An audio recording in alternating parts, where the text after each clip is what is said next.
Hello నమస్తే. Welcome to 24/7 news TV. నేను విషాన్వి. ఈరోజు మనతో పాటు BJP party leader PV Reddy గారు ఉన్నారు. ఆయనతో మాట్లాడదాం. హాయ్ సార్, నమస్తే. నమస్తే. ఎలా ఉన్నారు సార్? బాగున్నాను.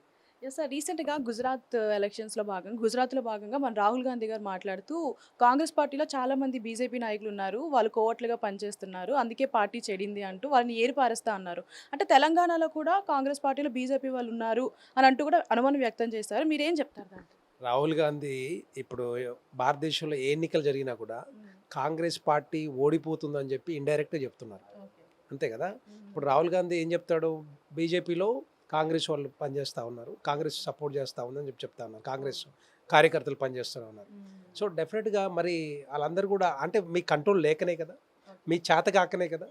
అంటే కాంగ్రెస్ పార్టీకి చేతగాక మరి భారతీయ జనతా పార్టీకి సపోర్ట్ చేస్తా ఉన్నారా? ఇప్పుడు వచ్చే ప్రతి ఎన్నికల్లో కూడా ఎన్నికలు వచ్చినా కూడా కాంగ్రెస్ పార్టీ గెలుస్తూ ఉంది. ఎందుకు గెలుస్తూ ఉంది? కాంగ్రెస్ పార్టీని భారతీయ జనతా పార్టీ ఆదరిస్తూ ఉన్నారు. ప్రధానమంత్రి నరేంద్ర మోడీ గారిని ఆదరిస్తూ ఉన్నారు. ఎన్నికల్లో పోటీ చేసినా కూడా కాంగ్రెస్ పార్టీని ఎందుకు ఓడిస్తున్నారంటే తెలుసు రాహుల్ గాంధీ గారు కానీ లేకపోతే కాంగ్రెస్ పార్టీ కానీ ఈ దేశానికి చేసింది ఏం లేదు, ఇప్పుడు కూడా చేసేది ఏం లేదు. దాన్ని జీర్ణించుకోలేక ఈరోజు మరి రా గుజరాత్లో ఒక మాట మాట్లాడటం, తెలంగాణ రాష్ట్రంలో కూడా ఇదే విధంగా జరుగుతున్నాం. ఇది కరెక్ట్ కాదు. మాకు ఒక ప్రత్యేక స్థానాన్ని మేము రూపొందించుకుంటా ఉన్నాం. ఒక ప్రత్యేక స్థానాన్ని మేము పొందుతూ ఉన్నాం. మనకు తెలుసు మన ఎమ్మెల్సీ ఎన్నికల్లో గెలవటం కానీ, అంతకుముందు 8 స్థానాలు పార్లమెంట్లో గెలవటం కానీ, 8 అసెంబ్లీలో గెలవటం కానీ, ఇవన్నీ కూడా ఏంటంటే ఒక్కొక్కటి మేము ప్లాన్ చేసుకుంటూ పోతూ ఉన్నాం. తెలంగాణ ప్రజలకి మేము ఒక భరోసా కల్పిస్తూ ఉన్నాం అన్నిట్లో. సో, తెలంగాణ రాష్ట్రంలో కూడా గత 10 సంవత్సరాల కాలంలో చూస్తే 10 లక్షల కోట్లు ఖర్చు పెట్టి రకరకాల రంగాల్లో ముందు తీసుకెళ్ళాం. సో, ఇవన్నీ ఏంటంటే రాహుల్ గాంధీకి ఇక ఆయనతో చేతులెత్తేసినట్టు. ఆయన టోటల్గా నాకు ఆపోజిషన్ లీడర్గా ఆయన చేతులెత్తేసినట్టే. కాంగ్రెస్ పార్టీ మాజీ అధ్యక్షుడిగా, తర్వాత ఇంకోటి ఏంటంటే ఆయన షాడో ప్రెసిడెంట్గా. సో, అవన్నీ ఏంటంటే మళ్ళీ ఖర్గే గారి మీద పెడతారు. ఓడిపోతేనే ఖర్గే గారు, గెలిస్తేనే రాహుల్ గాంధీ పేరు వస్తుందని చెప్పేసి చెప్తా ఉన్నారు. ఇవన్నీ కూడా ఏంటంటే కావాలని చెప్పుకుంటా ఉన్నారు. అంటే రీసెంట్‌గా మన తెలంగాణ సీఎం రేవంత్ రెడ్డి గారు కూడా వెళ్లి మన నరేంద్ర మోడీ గారిని కలవడం జరిగింది. అంటే నిజంగానే కోవట్లు ఉన్నట్టా? లేదంటే కాంగ్రెస్ పార్టీని సపోర్ట్ చేస్తుందా బీజేపీ? ఎట్టి పరిస్థితుల్లో అట్లాంటిది ఏం లేదు. రేవంత్ రెడ్డి గారు ముఖ్యమంత్రిగా, తెలంగాణ రాష్ట్రానికి ముఖ్యమంత్రిగా ప్రధానమంత్రి గారి దగ్గరికి ఎవరైనా వెళ్ళొచ్చు. అవును. ఈ భారతదేశంలో 29 రాష్ట్రాల ముఖ్యమంత్రులు ఎవరైనా వెళ్ళొచ్చు. ఎవరన్నా ఇక కాంగ్రెస్ సీఎమా, లేకపోతే బీఆర్ఎస్ సీఎమా, లేకపోతే ఇంకొకరా. ఎందుకంటే తెలంగాణ రాష్ట్రానికి కావాల్సిన నిధులు కానీ, లేకపోతే అభివృద్ధి సంక్షేమ పథకాలు ఏవైతే ఉన్నాయో వాటి గురించి మాట్లాడడానికి పోతారు తప్పితే అక్కడ కోవట్టు విషయాలు, లేకపోతే రేపొద్దున భారతీయ జనతా పార్టీకి సపోర్ట్ చేస్తావా లేదా అనేది ఇవన్నీ కాదు. ఎందుకంటే వీళ్ళకి తెలుసు రాహుల్ గాంధీ చేతులు ఎత్తేసినప్పుడు రేవంత్ రెడ్డి కూడా చేతులు ఎత్తేసినట్టేగా. అంటే ఓడిపోతాం కాబట్టి ఇట్లా మాట్లాడుతున్నారు. అంతే కదా, ఓకే. చేతులు ఎత్తేసినట్టే కదా. ఇక్కడ ఏం తెలంగాణ రాష్ట్రంలో కూడా చేతులు ఎత్తేసినట్టే. వాళ్ళు ఎప్పుడు ఏం చేస్తారో కూడా అర్థం కాకుండా అయిపోయింది.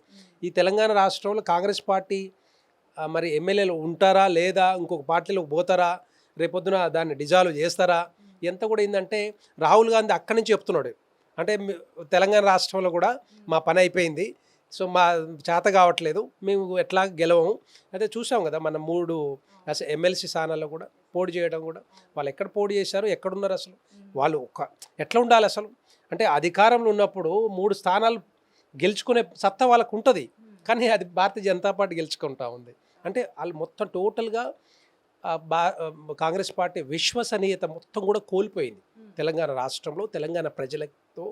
సో మొత్తం టోటల్గా కోల్పోయింది. ఎందుకంటే వాళ్ళు ఇచ్చిన హామీలన్నీ కూడా ఎవరన్నా ఇచ్చిన హామీలు, ఫర్ ఎగ్జాంపుల్ నేను ఏదో ఒకటి హామీ ఇస్తా, దాన్ని ఫుల్ఫిల్ చేసేంత సత్తా ఉండాలి పార్టీకి, ప్రభుత్వానికి, కానీ చేయలేకపోతా ఉంది.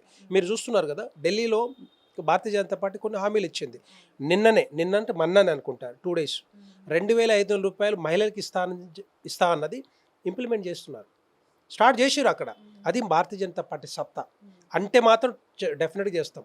మేము ఫ్రీగా చాలా వరకు ఈ హామీలు ఇవ్వం, కానీ ఎక్కడైతే హామీలు ఇవ్వాలో ఇస్తూ ఉన్నాం. ఫర్ ఎగ్జాంపుల్ మధ్యప్రదేశ్లో లడ్కీ బహన్ యోజన అని ఒక 1,500 రూపాయలు, 2,000 రూపాయలు అమ్మాయిలకి, మహిళలకి కావాల్సిన అయితే నెలకి కావాల్సిన ఏవైతే ఉంటాయో వాటి కోసం మేము ఇస్తూ ఉన్నాం. అది కంపల్సరీ కావాలి, ఎందుకంటే లేకపోతే చాలా కష్టమవుతూ ఉంది పిల్లలు కూడా. సో అలాంటిది ఇప్పుడు ఢిల్లీలో కూడా ఇదే విధంగా కొన్ని హామీలు ఇచ్చాం. హామీలకు కట్టుబడి మేము మొత్తం కూడా ఇంప్లిమెంట్ చేస్తూ ఉన్నాం. ఈరోజు కాంగ్రెస్ పార్టీ లాగా హామీలు ఇచ్చి విస్మరించడం కాదు భారతీయ జనతా పార్టీ చేసేది. అందుకే భారతీయ జనతా పార్టీ మీద ఆదరణ పెరుగుతూ ఉంది. ప్రధానమంత్రి నరేంద్ర మోడీ గారు మీద ఆదరణ పెరుగుతూ ఉంది. సో రేపు వచ్చే ఇదంతా కూడా ఏంటంటే రేపు 2029 ఎన్నికల లక్ష్యంగా మేమందరూ కూడా పనిచేస్తూ ఉన్నాం. అది మొత్తం కూడా డెఫినెట్గా సార్థకం అవుతుంది. ఎస్ సార్, రీసెంట్గా గుజరాత్లో భాగంగా మన రాహుల్ గాంధీ గారు మాట్లాడుతూ కాంగ్రెస్ పార్టీలో చాలామంది బీజేపీ నాయకులు ఉన్నారు, వాళ్ళు కోవట్లుగా పనిచేస్తున్నారు, అందుకే పార్టీ చెడింది అంటూ వాళ్ళని ఏరిపారేస్తా అన్నారు. అంటే తెలంగాణలో కూడా కాంగ్రెస్ పార్టీలో బీజేపీ వాళ్ళు ఉన్నారు అని అంటూ కూడా అనుమానం వ్యక్తం చేస్తారు. మీరేం చెప్తారు దాంట్లో? రాహుల్ గాంధీ ఇప్పుడు భారతదేశంలో ఏ ఎన్నికలు జరిగినా కూడా కాంగ్రెస్ పార్టీ ఓడిపోతుందని చెప్పి ఇండైరెక్ట్గా చెప్తున్నారు. అంతే కదా. ఇప్పుడు రాహుల్ గాంధీ ఏం చెప్తాడు, బీజేపీలో కాంగ్రెస్ వాళ్ళు పనిచేస్తూ ఉన్నారు, కాంగ్రెస్ సపోర్ట్ చేస్తూ ఉందని చెప్పి చెప్తా ఉన్నారు, కాంగ్రెస్ కార్యకర్తలు పనిచేస్తూ ఉన్నారు. సో డెఫినెట్గా మరి వాళ్ళందరూ కూడా అంటే మీ కంట్రోల్ లేకనే కదా, మీ చేతగాకనే కదా. అంటే కాంగ్రెస్ పార్టీకి చేతగాక మరి భారతీయ జనతా పార్టీకి సపోర్ట్ చేస్తూ ఉన్నారా? ఇప్పుడు వచ్చే ప్రతి ఎన్నికల్లో కూడా ఏ ఎన్నికలు వచ్చినా కూడా కాంగ్రెస్ పార్టీ గెలుస్తూ ఉంది. ఎందుకు గెలుస్తూ ఉంది? కాంగ్రెస్ పార్టీని భారతీయ జనతా పార్టీ ఆదరిస్తూ ఉన్నారు. ప్రధానమంత్రి నరేంద్ర మోడీ గారిని ఆదరిస్తూ ఉన్నారు. ఏ ఎన్నికల్లో పోటీ చేసినా కూడా కాంగ్రెస్ పార్టీని ఎందుకు ఓడిస్తున్నారంటే తెలుసు రాహుల్ గాంధీ గారు కానీ లేకపోతే కాంగ్రెస్ పార్టీ కానీ ఈ దేశానికి చేసింది ఏం లేదు, ఇప్పుడు కూడా చేసేది ఏం లేదు. దాన్ని జీర్ణించుకోలేక ఈరోజు మరి గుజరాత్లో ఒక మాట్లాడటం, తెలంగాణ రాష్ట్రంలో కూడా ఇదే విధంగా జరుగుతున్నాం. ఇది కరెక్ట్ కాదు. మాకు ఒక ప్రత్యేక స్థానాన్ని మేము రూపొందించుకుంటా ఉన్నాం, ఒక ప్రత్యేక స్థానాన్ని మేము పొందుతూ ఉన్నాం. మనకు తెలుసు మన ఎమ్మెల్సీ ఎన్నికల్లో గెలవటం కానీ, అంతకుముందు 8 స్థానాలు పార్లమెంట్లో గెలవటం కానీ, 8 అసెంబ్లీలో గెలవటం కానీ, ఇవన్నీ కూడా ఏంటంటే ఒక్కొక్కటి మేము ప్లాన్ చేసుకుంటూ పోతూ ఉన్నాం. తెలంగాణ ప్రజలకి మేము ఒక భరోసా కల్పిస్తూ ఉన్నాం అన్నిట్లో. సో తెలంగాణ రాష్ట్రంలో కూడా గత 10 సంవత్సరాల కాలంలో చూస్తే 10 లక్షల కోట్లు ఖర్చు పెట్టి రకరకాల రంగాల్లో ముందు తీసుకెళ్ళాం. సో ఇవన్నీ ఏంటంటే రాహుల్ గాంధీకి ఇక ఆయనతో చేతులు ఎత్తేసినట్టు. ఆయన టోటల్గా నాకు ఆపోజిషన్ లీడర్గా ఆయన చేతులు ఎత్తేసినట్టే. కాంగ్రెస్ పార్టీ మాజీ అధ్యక్షుడిగా, తర్వాత ఇంకోటి ఏంటంటే ఆయన షాడో ప్రెసిడెంట్గా. సో అవన్నీ ఏంటంటే మళ్ళీ ఖర్గే గారి మీద పెడతారు. ఓడిపోతేనే ఖర్గే గారు, గెలిస్తేనే రాహుల్ గాంధీ పేరు వస్తుందని చెప్పేసి చెప్తా ఉన్నారు. ఇవన్నీ కూడా ఏంటంటే కావాలని చెప్పుకుంటా ఉన్నారు. అంటే రీసెంట్గా మన తెలంగాణ సీఎం రేవంత్ రెడ్డి గారు కూడా వెళ్ళి మన నరేంద్ర మోడీ గారిని కలవడం జరిగింది. అంటే నిజంగానే కోవట్లు ఉన్నట్ట, లేదంటే కాంగ్రెస్ పార్టీని సపోర్ట్ చేస్తుందా? ఎట్టి పరిస్థితులు అట్లాంటిది ఏం లేదు. రేవంత్ రెడ్డి గారు ముఖ్యమంత్రిగా, తెలంగాణ రాష్ట్రానికి ముఖ్యమంత్రిగా ప్రధానమంత్రి గారి దగ్గరికి ఎవరైనా వెళ్ళొచ్చు. ఈ భారతదేశంలో 29 రాష్ట్రాల ముఖ్యమంత్రులు ఎవరైనా వెళ్ళొచ్చు. ఎవరన్నా ఇక కాంగ్రెస్ సీఎమా, లేకపోతే బీఆర్ఎస్ సీఎమా, లేకపోతే ఇంకొకరా.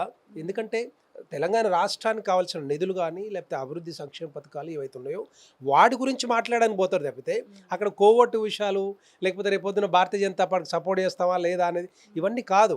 ఎందుకంటే వీళ్ళకి తెలుసు రాహుల్ గాంధీ చేతులు ఎత్తేసినప్పుడు రేవంత్ రెడ్డి కూడా చేతులు ఎత్తేసినట్టేగా. అంటే ఓడిపోతాం కాబట్టి ఇట్లా మాట్లాడుతున్నారు. అంతే కదా, చేతులు ఎత్తేసినట్టే కదా. ఇక్కడ ఏం తెలంగాణ రాష్ట్రంలో కూడా చేతులు ఎత్తేసినట్టే.